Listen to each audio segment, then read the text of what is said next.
अस्सलाम वालेकुम students.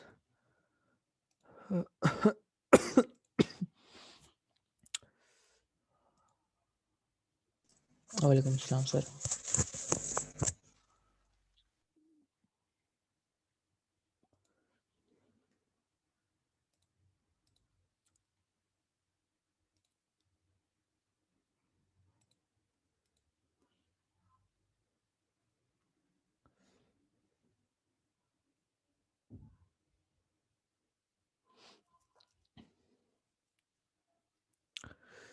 Last time क्या हम लोगों ने पढ़ा था? लास्ट टाइम प्रोसीजर देखा था हम लोगों ने, ऐसे ना? ठीक हो गया। अच्छा, ये बताएं कि डेसिमल डेसिमल इनपुट और डेसिमल आउट पढ़ चुके हैं ना अब आप लोग?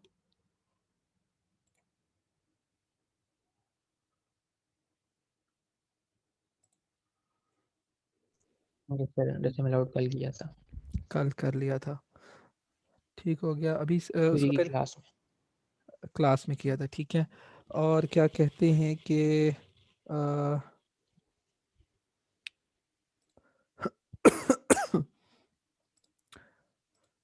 उसको इम्प्लीमेंट भी किया है कि नहीं किया अभी तक? किया था। इम्प्लीमेंट भी कर चुके हैं, गुड। अच्छा, आज हम उसी को देखते हैं बट एक डिफरेंट तरीके से कि लेट सपोज हमारे पास जो डेसिमल इनपुट का फंक्शन और डेसिमल आउटपुट का फंक्शन है, उसको हम इस फाइल में नहीं रखते, उसको हम एक और फाइल में रखते हैं। क्योंकि ये होता है कि अगर आप हम इसे इस फाइल में रखते हैं ना, तो हमारी फाइल की जो लेंथ है वो काफ़ी बढ़ जाती है। तो हम वो जो फंक्शन है, लेंथी फंक्शन, उसको अलग एक फाइल में रख देते हैं और फिर बाद में उसको यहाँ पे यूज़ करते हैं। ठीक है, तो उसके लिए डॉट मॉडल स्मॉल, उसके बाद डॉट क्या कहते हैं, स्टैक 100h, और dot data dot code main proc, और उसके बाद मेन एंड पी एंड में। ठीक है। अच्छा, वो जो दो फंक्शंस हैं वो मैंने देखे यहाँ पर इसी फोल्डर में रखे हुए हैं। एक है DECIN, ठीक है। DECIN डेसिमल इनपुट, ठीक है। और आप देखें इस फाइल के अंदर क्या है, सिर्फ वो फंक्शन है, उसके अलावा और इसमें कुछ भी नहीं है। ठीक है, डेसिमल इनपुट सिर्फ वो फंक्शन है और कुछ नहीं है। इसी तरह मैंने जो है सेम डेसिमल आउटपुट का भी बनाया हुआ है, इसमें भी सिर्फ क्या कहते हैं, सिर्फ फंक्शन है और इसके अलावा कुछ भी चीज़ नहीं है। ठीक है। अब क्या करना है हम लोगों ने आप मेन एंड पी के नीचे भी लिख सकते हो, मेन प्रो के ऊपर भी लिख सकते हो। ठीक है। यहाँ पे आप कहीं भी जो है वो लिख सकते हो। और फिर ये होगा कि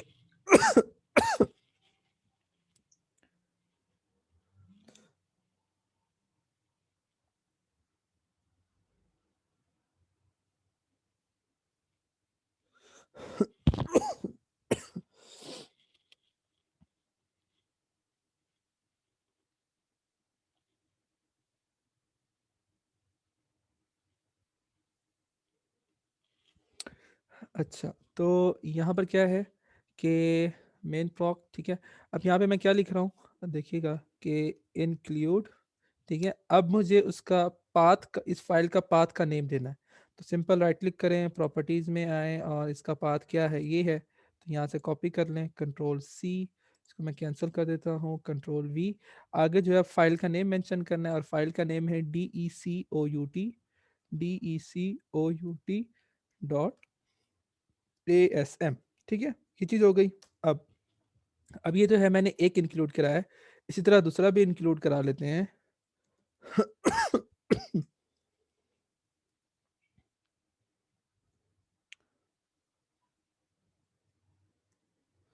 अच्छा, यहाँ पर हो गया डेसिमल आउट और DECIN, ठीक है। अच्छा, लेकिन अब आप लोगों ने ये ख्याल करना है कि इसके अंदर जो हमारे पास फंक्शन बना हुआ है ना, हम कॉल उसे उस फंक्शन के हिसाब से ही करेंगे। ठीक है, तो अब यहाँ पर आ जाता हूँ, मैं लिखता हूँ कॉल, हमारे पास इसका नाम था इंडेक, ठीक है। और फिर है कॉल आउट डेक, ठीक है। ये हमारे पास दो फंक्शन थे, इसको मैंने कॉल कर लिया। अब हम इसको जो है रन कर लेते हैं। एमुलेट, कोई एरर नहीं है, हम रन कर लेते हैं। अच्छा 1 2 3 एंटर, 5 6 3 खुद ब खुद आ गया। अच्छा ठीक हो गया। तो ये जो एरर आता है ना, ये इस वजह से एरर आता है कि हम लोगों ने यहाँ पे अपने प्रोग्राम को जो है वो टर्मिनेट नहीं किया। इसी वजह से हम लिखेंगे move A H comma 4ch और इंटरप्ट 21h, ठीक है। एमुलेट कर लेते हैं, रन 1 2 3 एंटर। अच्छा अब सिनेरियो यहाँ पे ये है कि 1 2 3 मैंने एंटर किया और प्रोग्राम मेरा टर्मिनेट हो गया, बट यहाँ पे मुझे कॉल आउटडेक जो है वो शो नहीं कर रहा। क्या रीज़न हो सकती है, क्या प्रॉब्लम हो सकता है, या किसकी वजह से ये ऐसा हो रहा है? जी, जहन में कोई बात आती है कि जिसकी वजह से ये हो रहा हो?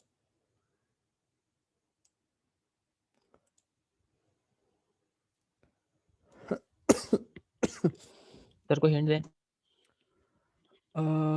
कि हिंट, हिंट के हिसाब से कॉल, हिंट आपको क्या दिया जाए? अ, अच्छा एक और काम करते हैं,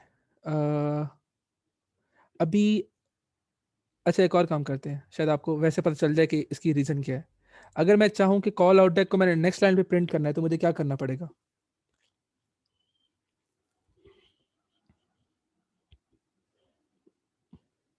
मतलब जो आउट नेक्स्ट डेक, लाइन पे प्रिंट करना है। हाँ मतलब यहाँ पे अगर आप नोट करें ना, समझ लेट्स सपोज कि मेरे पास अभी जो, जब मैं रन करता हूँ, ठीक है, तो क्या हो रहा है कि 1 2 3 जो है वो मैंने इनपुट ली, और अब मैं चाहता हूँ कि जब डिस्प्ले हो तो वो नेक्स्ट लाइन पे हो।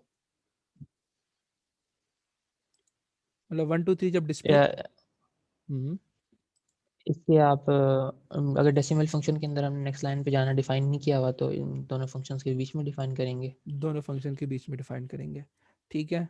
तो यहाँ पे हम डिफाइन कर देते हैं, और वो मैं लिखता हूँ, क्या कहते हैं, मूव ए एच कॉमा 2, और फिर मैं लिखता हूँ move D L comma 0 1 0, interrupt 21h, move D L comma 0 1 3 और इंटरप्ट 21h। ठीक हो गया। इसको एमुलेट कर लेते हैं, रन कर लेते हैं, 1 2 3, ओके। नेक्स्ट लाइन पर तो वो चीज़ आ गई है, लेकिन अब वो इनपुट जो है 5 2 3 दे रही है। अच्छा अब एक और बात देखिएगा कि अगर मैं मतलब ये है कि मैंने सिर्फ न्यू लाइन का कोड लिखा है, तो न्यू लाइन के ऊपर मुझे कुछ ना कुछ शो हो रहा है, बट वो गलत शो हो रहा है, ठीक है। 1 2 3 और वो गलत शो हो रहा है। अब आप अज्यूम करें कि अगर मैं इस चीज को यहाँ से हटा देता हूँ, तो क्या होगा? वो न्यू लाइन पे शो नहीं होगा और वो गलत शो नहीं होगा। ये वाली बात समझ आ रही है? क्योंकि अभी इन जो मैंने, लेकिन सर जब हमने पहले किया था इस तरह तो वो तो शो ही नहीं कर रहा था। वो शो नहीं कर रहा था। अगर मैं आपसे कहूँ वो उसी के ऊपर ओवरराइड कर रहा है, तब? हमें वो भी नजर नहीं आ रहा था ओवरराइट होता हुआ। हाँ तो 1 2 ओवरराइड, 3 लिख रहा था। हाँ वो अच्छा ऐसे अच्छा, है, मैं वही डिस्प्ले करना था। बिल्कुल बिल्कुल, क्योंकि हमने 1 2 3 दिया है, तो वो असल में क्या कर रहा होता है, जो कॉल आउटडेक का फंक्शन है ना, अगर आप इसको नोट करेंगे, तो प्रिंट करने से पहले जो कर्सर होता है ना, उसको बिल्कुल स्टार्ट में लेकर चला जाता है, जिसकी वजह से हमने 1 2 3 पहले से इनपुट दी हुई है। तो जब वो आउटपुट देता है तो 1 के ऊपर 1, 2 के ऊपर 2 और 3 के ऊपर 3 इनपुट आ जाती है, जिसकी वजह से जो है अच्छा ठीक। इस तरह हो जाता है, ठीक है। पहली बात। दूसरी बात ये कि जब हम आउटडेक के फंक्शन को थोड़ा सा स्टडी करते हैं, तो यहाँ पे हमें कुछ चीज़ देखने को मिलती है, और वो ये है, मैं दोनों जो है दिखा देता हूँ। इस फंक्शन के स्टार्ट में देखिए क्या लिखा हुआ है इंडेक्स के बारे में, कि ये जो है क्या कहते हैं, डेसिमल नंबर की फॉर्म में नंबर्स को रीड करता है। इनपुट के हिसाब से इसको इसको इनपुट देना ज़रूरी नहीं है, लेकिन जब ये आउटपुट करता है तो जो चीज़ AX में स्टोर होती है उसको क्या कर देता है, आउटपुट कर देता है। और ये हम कहाँ पे से यूज़ करेंगे, हम इसे मेन के फंक्शन के अंदर यूज़ करेंगे। तो मतलब हम जब इंडेक्स को कॉल करेंगे तो AX के अंदर जो भी चीज़ होगी उसको वो ये आउटपुट पे शो कर देगा। सॉरी, आउटपुट के हिसाब से जो भी चीज़ हम इसको देंगे वो स्टोर कर देगा AX के अंदर। मतलब अब मैंने जब जिसका इंडेक्स को मैंने जब कॉल किया था, तो जो मैंने 1 2 3 दिया था ना, वो जाके AX में स्टोर हो गया। ठीक है? ये थी इन डेसिमल की बारी। अब आउट डेसिमल को देख लेते हैं। तो आउट डेसिमल को जब मैंने देखा तो मुझे पता चला कि ये डेसिमल को आउटपुट कर रहा है। अब ये देखें इनपुट ले रहा है और इनपुट क्या ले रहा है, AX। तो इसका मतलब है कि जब मैंने इंडेक्स को जब मैंने कॉल किया था, तो जो मैंने जो भी इनपुट दी थी वो उसने AX के रजिस्टर के अंदर स्टोर कर दिया था। आउटडेक क्या करता है, उसी AX के अंदर जो भी पड़ा होगा उसको डिस्प्ले करा देगा। ठीक है, आउटपुट के हिसाब से ये कुछ नहीं करता, सिंपल जो है AX की वैल्यू को डिस्प्ले करा देगा और ये मेन के अंदर यूज होता है। तो मतलब ये, चाहे मैं इंडेक्स यूज कर रहा हूँ चाहे मैं आउटडेक यूज कर रहा हूँ, दरमियान में जो वैल्यू ये लोग डिस्प्ले करा रहे होते हैं या फिर इनपुट ले रहे होते हैं, वो कौन सी है, AX की है। और अगर मैं AX को देखूं तब मुझे कुछ चीज समझ आती है कि यहाँ पर जो है मैं AH का इस्तेमाल कर रहा हूँ। तो AH जो है वो AX का पार्ट है। तो इसका मतलब ये है कि मैं AX के अंदर AH वाले पार्ट के साथ जो है कुछ मैनिपुलेशन कर रहा हूँ, जिसकी वजह से मेरा जो रिजल्ट है वो गलत आ रहा है। ये वाली बात सबको समझ आ गई? Yes sir. समझ आ गई? यस सर, आ गई। हाँ। तो अब मुझे यहाँ पे ये करना है कि किसी तरह अपनी AX की वैल्यू को बचा के रखना है, मतलब सेव करना है। तो उसके लिए मुझे यहाँ पे क्या करना पड़ेगा? सर AX को पुश कर दें स्टैक के अंदर, नेक्स्ट लाइन प्रिंट करें और फिर पॉप कर लें। बिल्कुल ठीक, बिल्कुल। यही मैं आंसर सुनना चाहता था कि हम लोग जो है AX की वैल्यू को पुश कर दें, और जब हम लोग कॉल करते हैं, सॉरी आउटडेक का हम जब कॉल करते हैं तो वहाँ पे हम पॉप कर दें। ठीक है, अब इसको एमुलेट कर लेते हैं।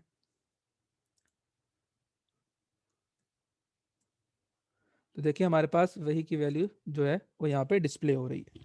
ठीक है, तो ये हो गया। अच्छा, अगर कोई स्टूडेंट कहता है कि नहीं सर मैंने पुश और पॉप यूज़ नहीं करना, तब कोई बता सकता है कि हमारे पास और कौन सा ऑप्शन है?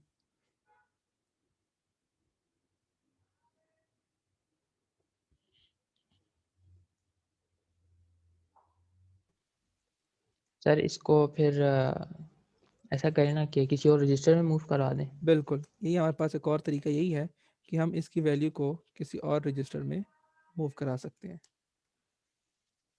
बट मेरे हिसाब से पुश वाला ज़्यादा बेटर रहेगा, लेकिन अगर आप इसमें कराते भी हैं तो इसमें कोई गलत बात नहीं है।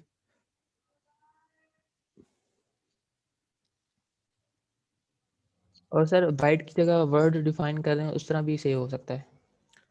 कैसे कह रहे हैं? जैसे हम लोग लिखते हैं ना, कोई भी वेरिएबल बनाते हैं, डिफाइन बाइट करते हैं, तो बाइट की जगह डिफाइन वर्ड करें तो वो भी 16 बिट की वैल्यू स्टोर कर सकता है। तो वहाँ पे पूरा रजिस्टर मूव करवा दें अगर हम लोग, उस तरह हाँ, हो सकता है। आप वेरिएबल के अंदर, आप कह रहे हैं वेरिएबल के अंदर हम मूव करा दें? जी। हाँ हाँ, वो भी हो सकता है, बिल्कुल हो सकता है।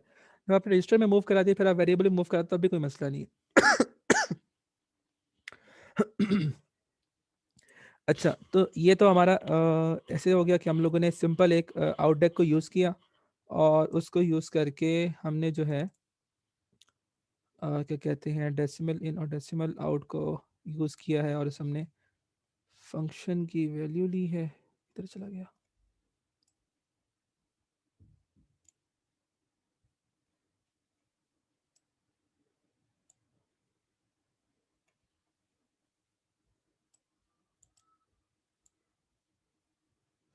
ठीक है, तो जो आपका पहला टास्क था वो ऐसे आपका हल हो जाएगा। अच्छा, इसके बाद क्या है, इसके बाद हम लोग नेक्स्ट पर आते हैं, और यहाँ पर है कि right assembly language code that will calculate LCM of two numbers and will display it. मतलब दो नंबर हमारे पास गिवन है, उसका एलसीएम कैलकुलेट करना है और उसको डिस्प्ले कराना है। अच्छा, एलसीएम कैलकुलेट करना है, तो एलसीएम कैलकुलेट करने के कौन कौन से मेथड हैं, किसी को कोई पता है या कुछ याद है?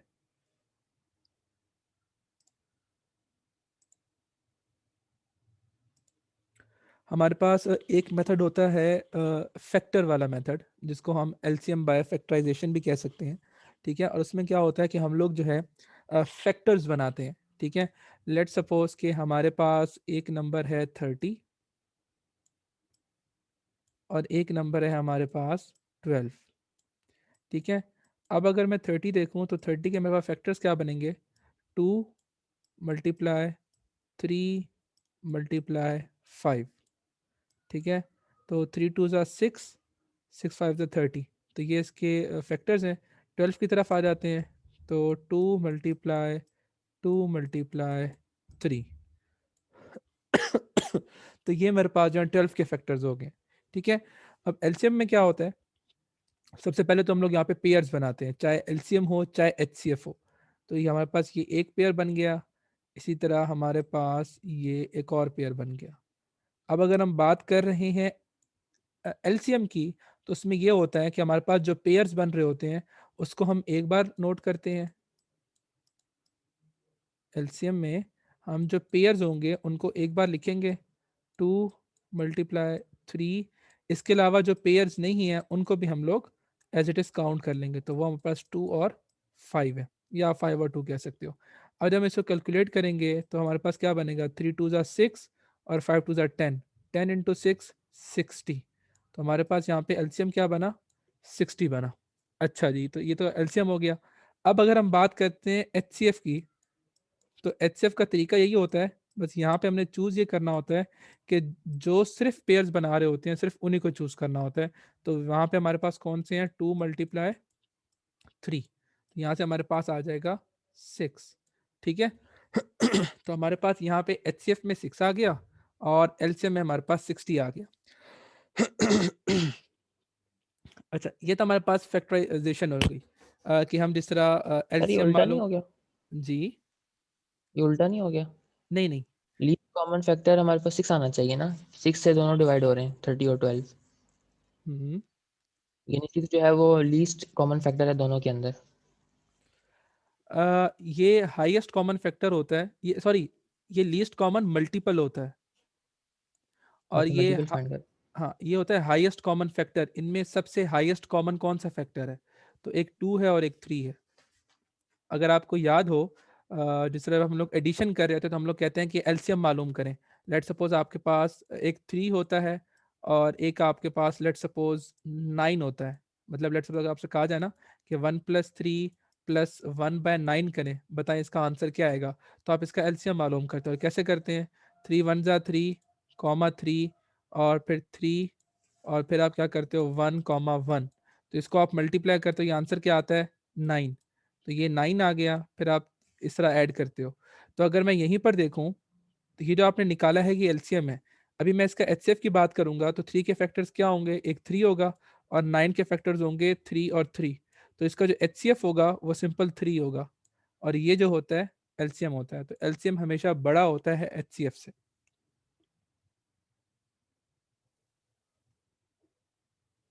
ठीक है। Yes sir. ये आप चेक कर लेना, कोई प्रॉब्लम नहीं है। अच्छा, एक मिनट।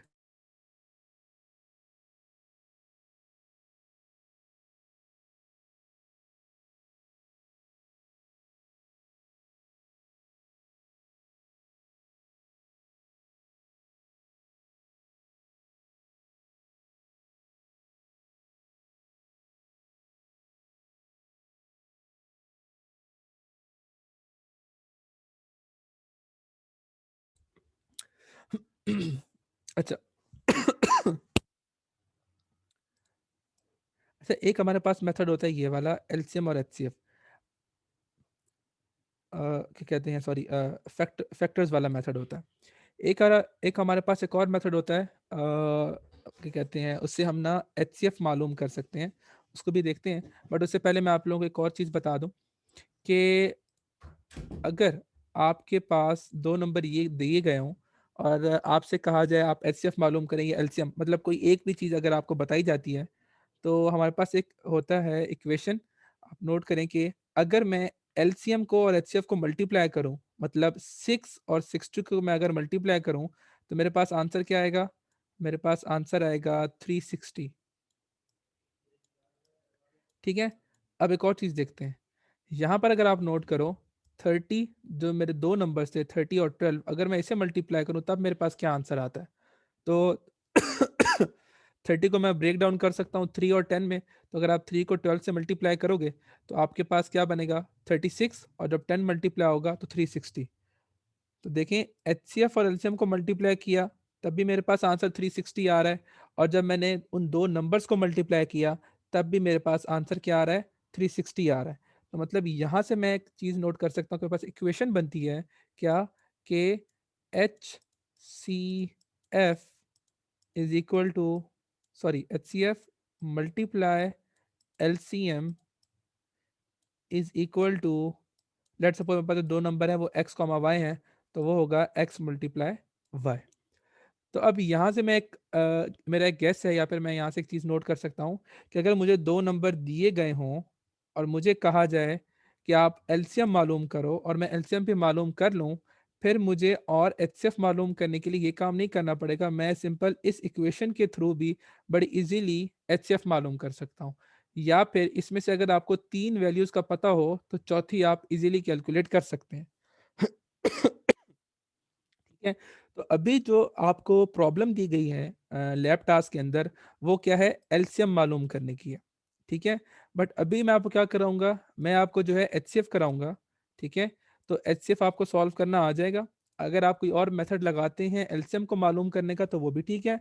बट अगर आप इस इक्वेशन को सामने रखते हैं और आप एलसीएम वाले क्वेश्चन में पहले एचसीएफ मालूम करते हैं और फिर इस इक्वेशन के थ्रू, मतलब ये कि आपको क्या करना पड़ेगा, LCM is equal to x multiply y divide by H C F. तो यहाँ से आपके पास एलसीएम डायरेक्टली आ जाएगा।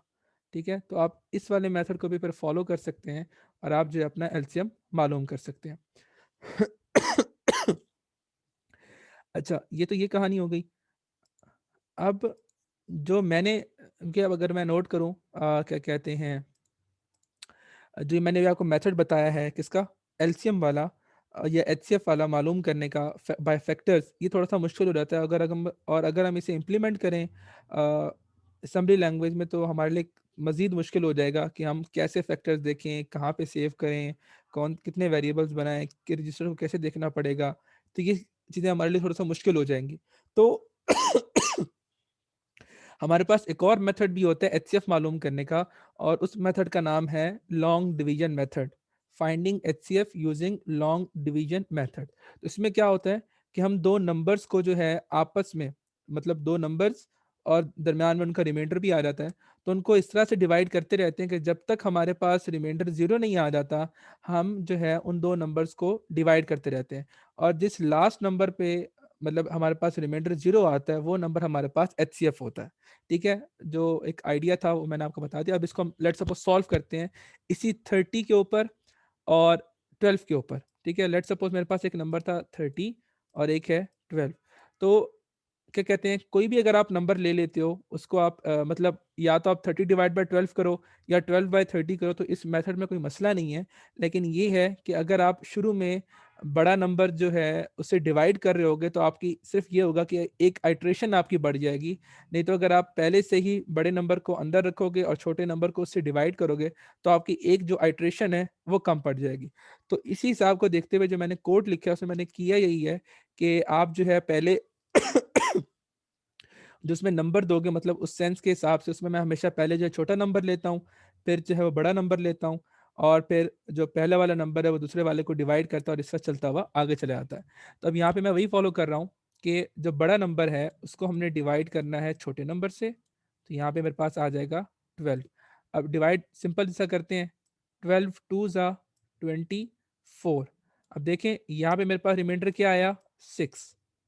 अब मैंने करना क्या है इस स्टेप पर, ये जो मेरे पास नंबर था, ठीक है, ये वाला, अब मैंने इस नंबर को जो रिमाइंडर आया उस पे डिवाइड करना है। मतलब ये कि अब जो 12 है उसको मैंने डिवाइड करना है 6 पे।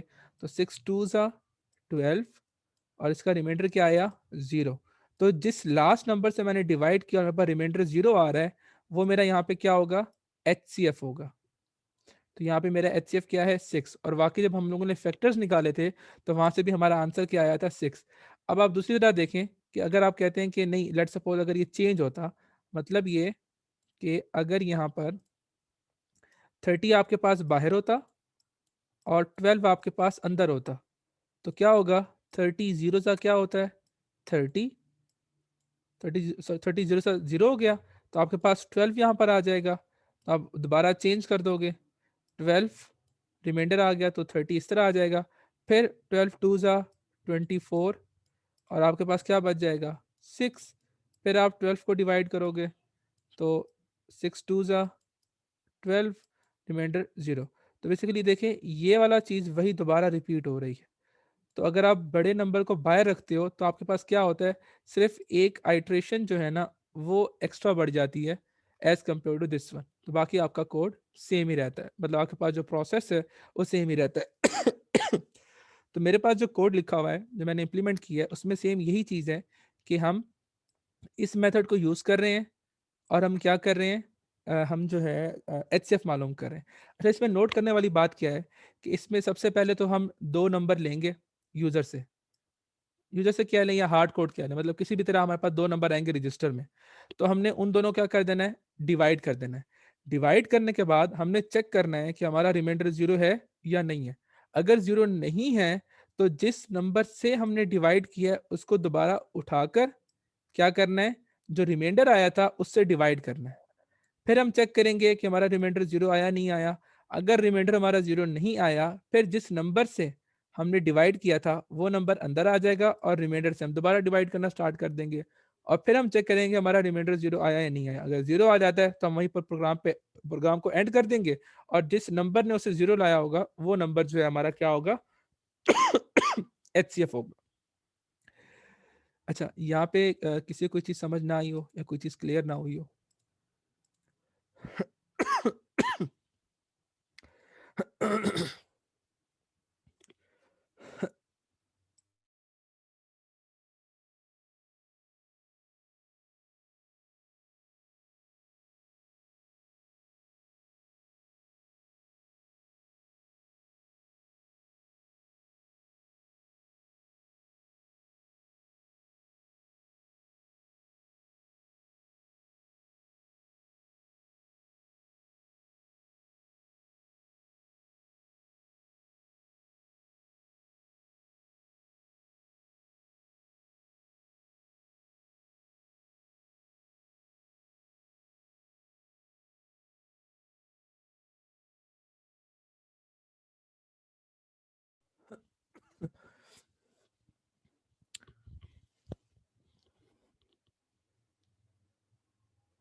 अच्छा, तो अब हम आ जाते हैं।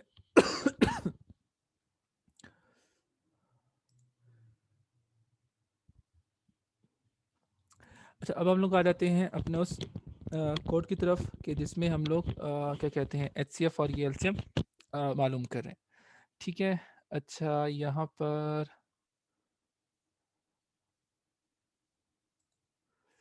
ठीक है, ये है मेरे पास कोड और यहाँ पर मैंने उसका क्या नाम दिया था फाइल का? अच्छा, मैंने सेव ही नहीं की थी।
अच्छा, तो ये है मेरे पास कोड कि जिसके अंदर हम लोग एलसीएम जो है वो मालूम कर रहे हैं, ठीक है?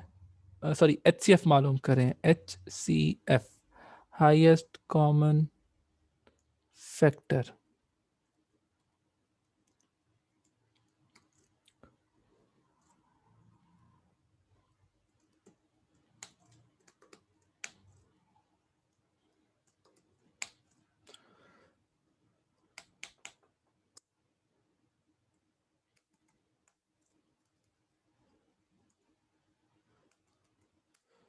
अच्छा, अब ज़रा यहाँ पे नोट कीजिएगा।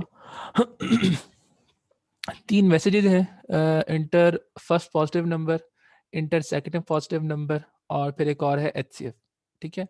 यहाँ पे जो हमने वेरिएबल्स बनाए हुए थे, उनको हमने यहाँ पे इनिशियलाइज़ कर दिया, ठीक है?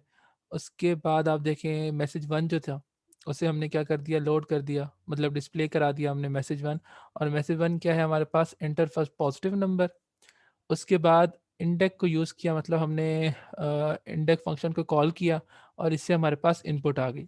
अब जो हमारे पास इनपुट आई है, हमें पता है कि इंडेक्स जो है किस में स्टोर करता है, एएक्स में स्टोर करता है, क्योंकि आगे जाके हमने एक और नंबर भी इनपुट में लेना है। तो इसी वजह से हमने क्या किया, इस एएक्स की वैल्यू को बीएक्स में स्टोर करा दिया, ताकि हमारी जो वैल्यू है, जो हमने पहले यूज़र से इनपुट ली हुई है, वो ओवरराइट ना हो जाए। वो ले लिया। अच्छा, उसके बाद क्या है कि अब यहाँ पर दूसरी वैल्यू हमने दूसरा मैसेज डिस्प्ले कराया और वो हमने वैल्यू यूजर से ले ली। अब आप नोट करो, मैं अपने इस प्रोग्राम में, क्योंकि मैं आगे जाके आप नोट करोगे मैं डिवाइड कर रहा हूँ, ठीक है?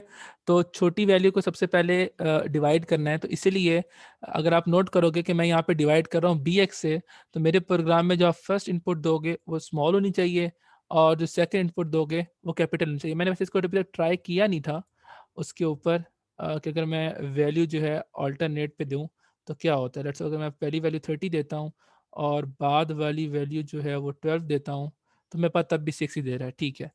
और अगर मैं इसको चेंज करता हूँ 12 और फिर मैं 30 देता हूँ, तो तब भी मेरे पास ठीक है, प्रोग्राम जो है अल्हम्दुलिल्लाह सही चलता है। अच्छा, तो यहाँ पर देखें क्या कहते हैं, मेरे पास एक वैल्यू bx में आ गई और दूसरी वैल्यू जो है वो मैंने मूव नहीं कराई, क्योंकि इसके बाद मैंने कोई और यूज़र से वैल्यू लेनी नहीं है, तो बाय डिफ़ॉल्ट ax में पड़ी हुई है, तो ठीक है, हमें जो है मूव कराने की कहीं पे ज़रूरत नहीं है। अच्छा, इसके बाद काइंड ऑफ ये जो एक व्हाइल लूप की तरह काम कर रहा है, इसीलिए इसको यहाँ पे व्हाइल लूप का कहा गया है, ठीक है? और कुछ नहीं है। अच्छा, आगे जाके आप नोट करोगे कि हम यहाँ पे कंपेयर कर रहे हैं 0 के साथ, तो शुरू में dx को इसलिए 0 कर रहे हैं क्योंकि यहाँ पर ये होता है, आगे जाके आप देखना कि थोड़ा-सा जो वैल्यू है ना वो चेंज हो जाएगी। अच्छा, शुरू में क्या होता है कि हमने dx में 0 मूव करा दिया, ठीक है? और हमने डिवाइड किया bx से, ठीक है? अब ज़रा यहाँ पे गौर कीजिएगा कि मेरे पास फिल वक़्त अभी ax है और bx है और मेरे पास cx है और मेरे पास dx है, ठीक है?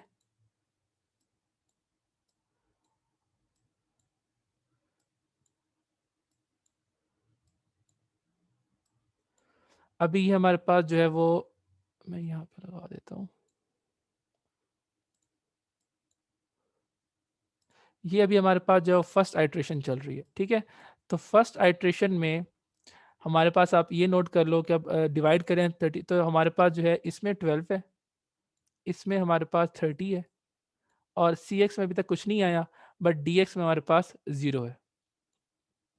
ठीक है, अब देखें जब मैं डिवाइड कर रहा हूँ bx पे, तो क्या हो रहा है कि मेरे पास जो 30 है ये डिवाइड हो रहा है किस पे, 12 पे, ठीक है?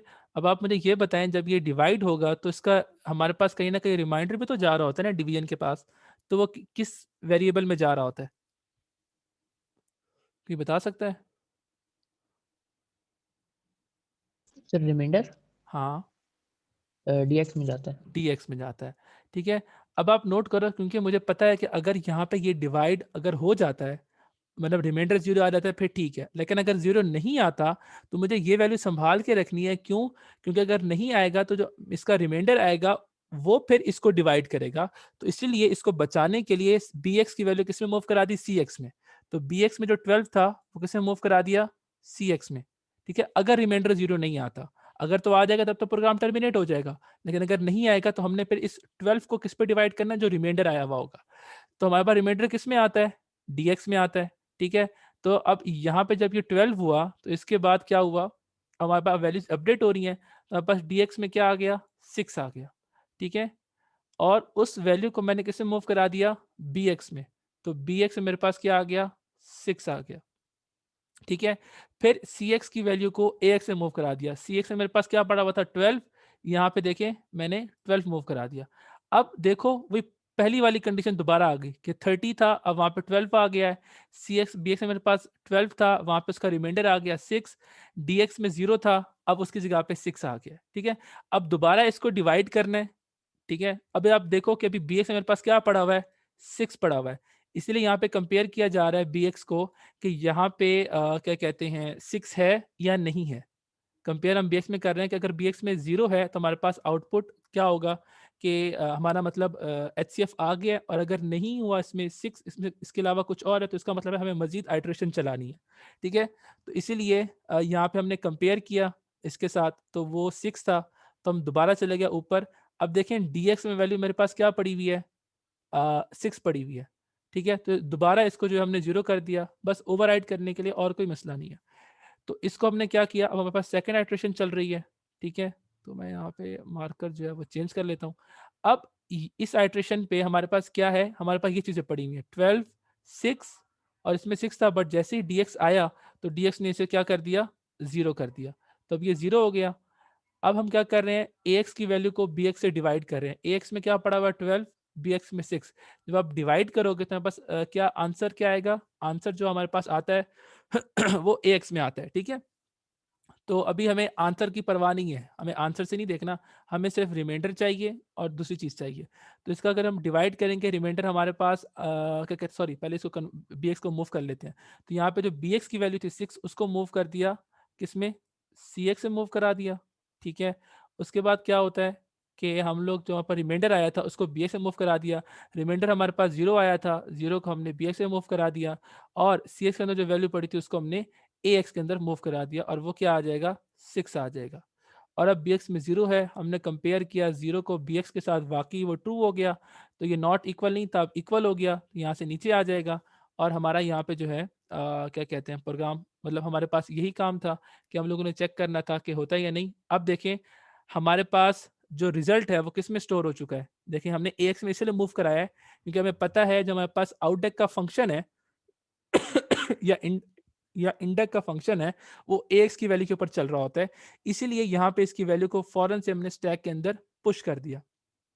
पुश करने के बाद हमने मैसेज डिस्प्ले किया। ठीक है, और मैसेज डिस्प्ले करने के बाद जब पॉप किया तो हमारे पास वैल्यू सामने आ गई है, क्योंकि हमें पता है जब भी हम मैसेज डिस्प्ले करते हैं, जैसा अभी हमने लास्ट टाइम किया था, हमने वैल्यू पुश की थी, न्यू लाइन पर आया था, फिर पॉप किया था। तो यहाँ भी वही काम कर रहे हैं, पुश कर दिया, मैसेज डिस्प्ले किया, वैल्यू को पॉप कर दी, और कॉल आउटडेक का फंक्शन जैसे ही कॉल किया तो हमारे पास जो आंसर था वो हमारी स्क्रीन पे डिस्प्ले हो गया, और यहाँ पे हमारा प्रोग्राम जो है वो एंड हो गया। ठीक है, इसमें कोई कन्फ्यूजन हो आपको, या कोई चीज़ समझ ना आई हो, या कोई चीज़ रिपीट करनी हो?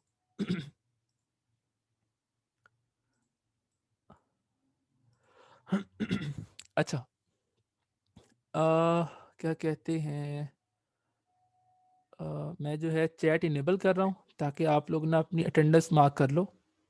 ठीक है, एरेड आईडी स्पेस अपना नेम लिख के जो है आप लोग अटेंडेंस लगा लें।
जब सब अटेंडेंस लगा लेंगे ना, फिर मैं जूम से क्लोज करूँगा और दोबारा से जो है इसको दोबारा क्रिएट करूँगा। तो इसीलिए सबने लगा लिया है।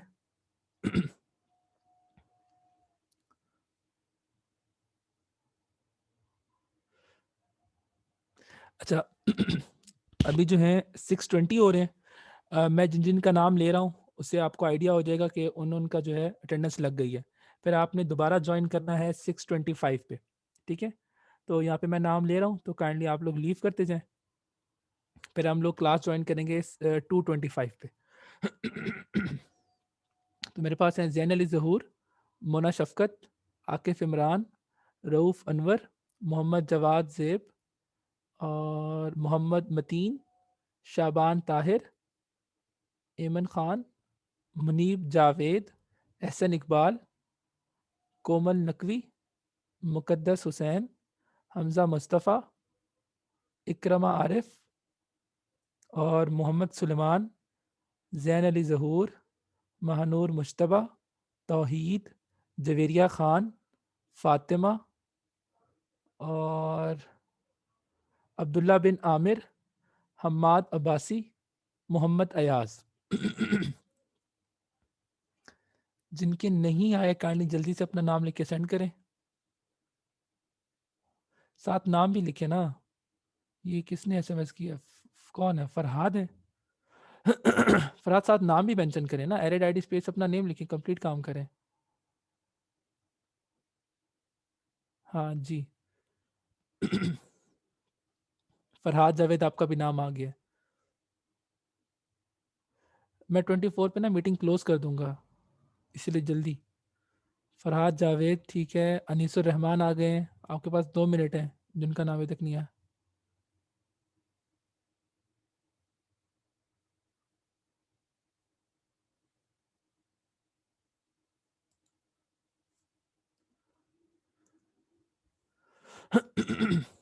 अली अहमद भी आ गया है। आपके पास सिर्फ 1 मिनट रहता है अब। जिन्होंने नाम लिख लिया वो लीव कर जाए।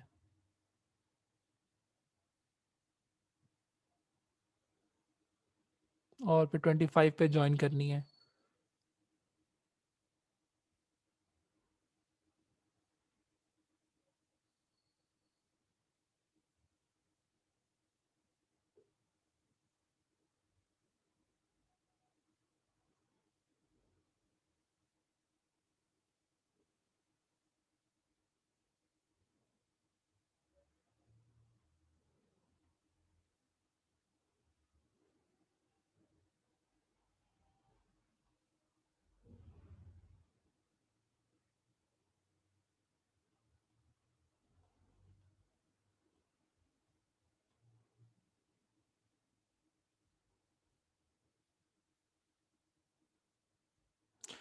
अच्छा जी।